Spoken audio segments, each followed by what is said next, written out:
Hello, dearly beloveds. Welcome back. Welcome. Congratulations for being here, and congratulations to myself for pressing record. It's been over a month since the last episode, so thank you for your patience. And as Adrian from Yoga with Adrian would say, the hardest part is over. We are here now. So, welcome again to episode 49 of Doing Things on Purpose, the podcast that empowers women to take charge of their time, health, relationships, and money by doing things on purpose. I am your host, Suri, a woman in midlife, mom, wife, a self-love and self-empowerment coach for women whose calling is to serve. I'm really not sure if that is probably the last or second last time you'll hear me say those words in exactly that way, because things have been shifting for me and I have been exploring Reiki, which I will talk more about later on. But before we get into it, let us start with the usual mom check-in. How are you doing today, my loves? How is your mind? How is your heart? I have been loving this practice of just taking deep breaths in and long, slow breaths out. Grounding in this moment. And then closing down any to-do lists, whatever you might have to fix from the past or that you're planning to do later on in the day or the week. Just close those tabs down. Call your attention back to this moment, right here, right now. And if you happen to be having your eyes closed and sitting down with your feet flat on the ground, you can even imagine your feet swelling, getting heavy like heavy weights, anchoring you to the ground. Just feel how your feet are connected to the floor, the ground, and the earth that supports you. Okay. So, as I mentioned, things have been moving. I'm not sure where this episode will go. I have some notes here, and also it will be like a little chat. So, since I made the last episode over a month ago, it was pre-autumn school holidays. My mom came over, so we had a few weeks of family time and traveling. And then I began my Reiki journey, which was a course that I took over the weekend. And then after that, practicing 21 days of self-healing on myself to really anchor in that connection with the Reiki energy. And then in this moment, I am preparing to save up for Reiki 2. And that is where most practitioners begin when they start to really actively work with clients. They normally have done the course onto Reiki 2, where you can also do distance healing.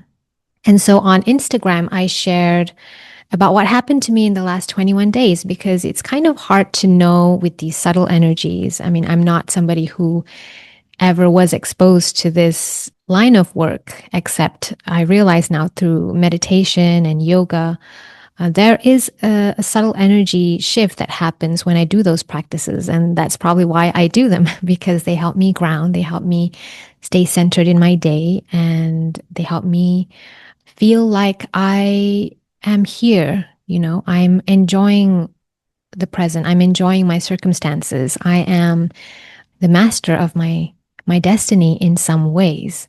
And so as I go down this path, I have been asking myself about the future of this podcast.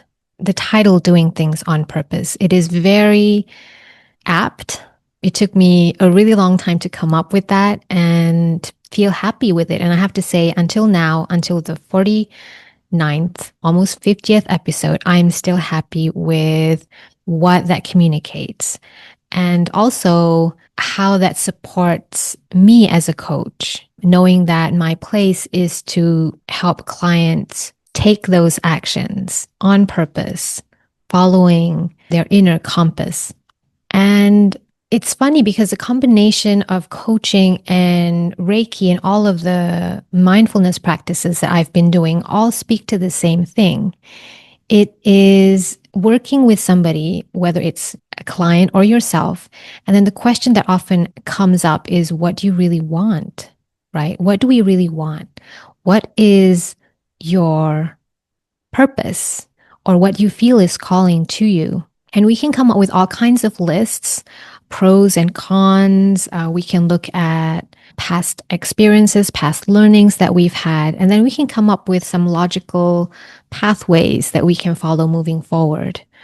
And then what I love about the coaching that I do is that we always ground back to the feelings. How do you feel about going down this pathways? How did you feel about those things that you've learned in the past?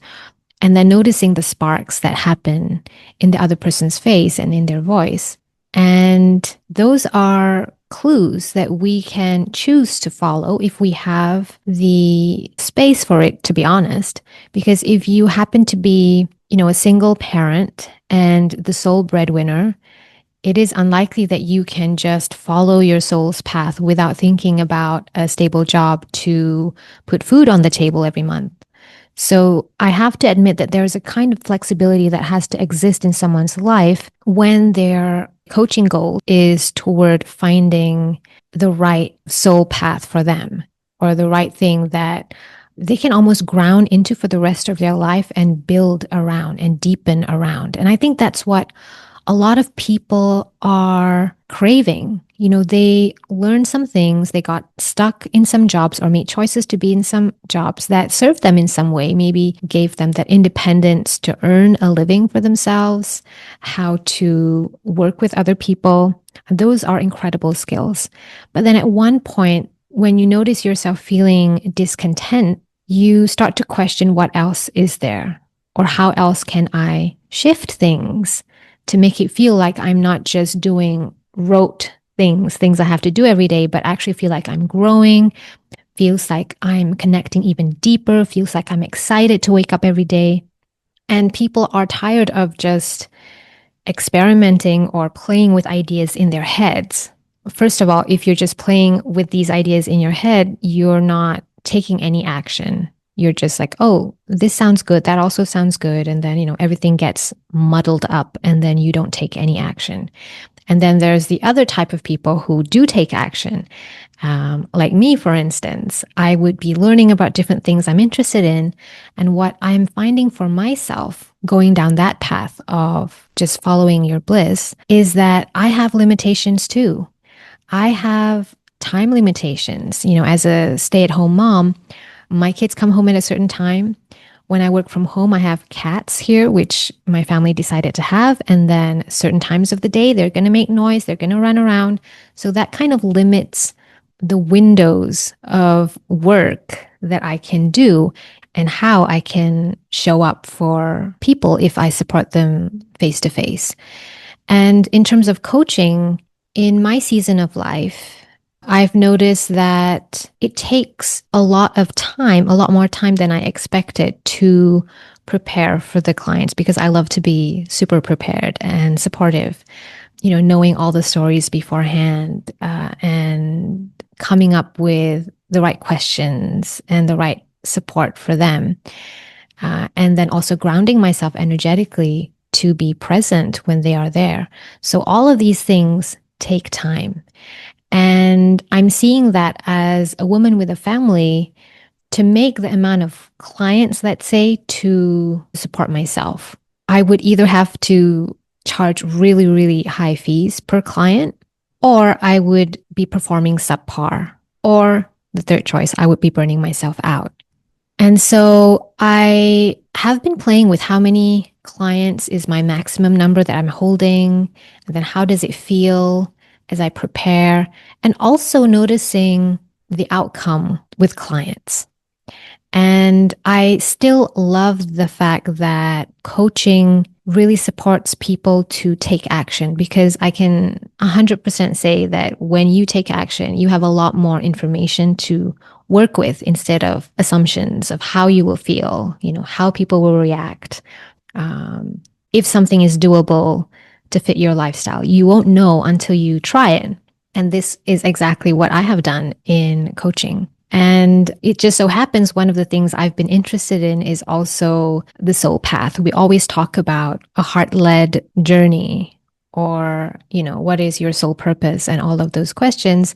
And then for a coach, we always ask back, how am I implementing that in my life? How am I embodying that? And how do I find that out? How do I listen to my own inner voice? I'm telling people to do that. I'm asking them these questions, but how do I do it for myself?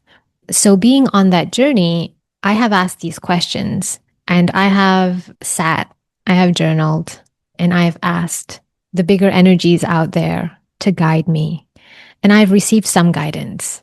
And so the question after that is, do I follow that guidance, right? If you ask anybody, a coach or the creator or the source or your spirit guides, whoever you believe in, to help guide you, to focus your attention, for instance, on one pathway that would be the most serving, that would be for the highest good.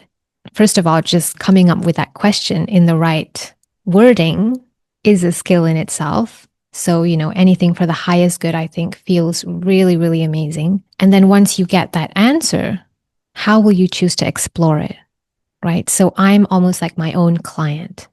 So for me, it has meant diving into Reiki or energy work and working with my hands. And time-wise, of course, logically, I think about, how can this fit into my life better? What kinds of containers, what kinds of offerings would be doable to work with the life I have, as well as be most serving to others? So that's my kind of logical mind whirring behind. Yeah, so we will see where that goes. And this calling has been making me ask myself if doing things on purpose needs to be something else. I think I might be putting a pause on this podcast and opening another one while I explore energy work, and maybe energy work in combination with coaching. We will see. But there's something about doing things on purpose that connects my mind to problem solving, which I love. But I'm also trying to disconnect from my limited logical mind.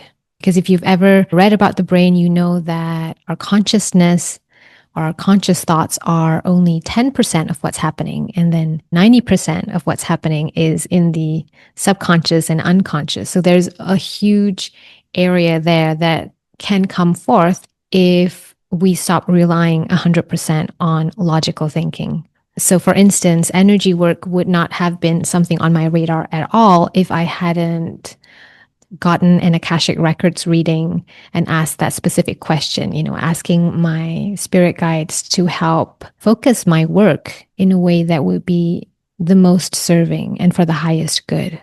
And so the answer came really clearly. And that's what I will be doing in the next few months, at least, to really give myself that space to explore this and not sabotage it by keeping busy doing other work at the same time, because I know that that doesn't work. And since I happen to have the space and the privilege to take my time, that is what I will do.